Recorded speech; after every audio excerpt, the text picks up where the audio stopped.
आता आपण लवकरच नवीन सुरुवात करतोय त्याच्यामुळे कोल्हारच्या भगवती मातेचं दर्शन घ्यायला चाललो होतो. आजी म्हणे मी जरा आजारी, तुम्ही या जाऊन पोरव. मग काय निघालो. घरून निघायच्या वेळेस आजीनं सांगितलं होतं की भगवती मातेला सांग की तू नवीन काय सुरुवात करतोय ते. मग आई तुला कौल देईन, आशीर्वाद देईन. आज नवी माळ होती त्याच्यामुळे खूप सारी गर्दी होती आणि मला ना सुरुवात करण्याच्या आधीच तुमच्या प्रेमामुळे एवढा कॉन्फिडन्स आहे ना, त्याच्यामुळे काय विषय नाही. मग भगवती मातेचं दर्शन घेतलं, आईला मनातलं सगळ्या गोष्टी सांगितल्या. आई म्हटली तू बिंदास कर, सगळी पब्लिक तुझ्या सोबत आहे आणि माझा आशीर्वाद कायम तुझ्या सोबत आहे. आणि आपली आत्तू सुद्धा आली होती, आत्तून सुद्धा आशीर्वाद दिला. आणि त्यानंतर आहे ना सगळ्यांना खिचडी वाटपाचं, कारण उपवास करू ना नवरात्रामध्ये राहतात. मग सगळ्या माता माऊलींना आहे ना तिथं जरा उपवास खिचडीचं वाटप केलं. आणि हा अन्नदान हे सर्वात श्रेष्ठ दान आहे, त्याच्यामुळे अन्नदान केलंच पाहिजे. आपल्याला काय मित्रांनी मदत केली तिथं, त्याच्यामुळे काहीच विषय नाही. आपली फॉलोअर नाही, आपला मित्र परिवार आहे सगळा. इकडे सगळी फॅमिली भेटत होती आणि तेवढ्यात आपला विषय काय आला, मम्मी मला म्हटली का तिथं आहे ना जरा पैसे झटकवतोय मनात, काय ती माग, ती असन तर ती माग. म्हटलं ती नाही, आता जे सोनेरी पाऊल ठेवतोय ना ते माय मनात. आणि तुम्हाला सांगतो 1 रुपया चिटाकला, पण मम्मीला म्हटलं नाही चिटाकला,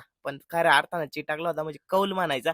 मग इकडे आपले मित्रमंडळी भेटायला आली आणि इकडे अकोल्याचे सर पण भेटले बरं का. कारण आपण निमगाव जाळीला थांबलो होतो आणि तेवढ्यात निमगाव जाळीला कोण राहत तुम्हाला माहिती का? अहो डेंगळे पाहुणे न्यायला आले आपल्याला. पूजाताईंचे मिस्टर मस्त पैकी ना शेतकरी कन्या पूजाताई डेंगळे यांच्या घरी गेलो आणि त्यांचा वाघ आपला फॅन होता ना, आपण त्याचे फॅन. कारण आपल्याला बारीक पोर पहिल्यापासून आवडत.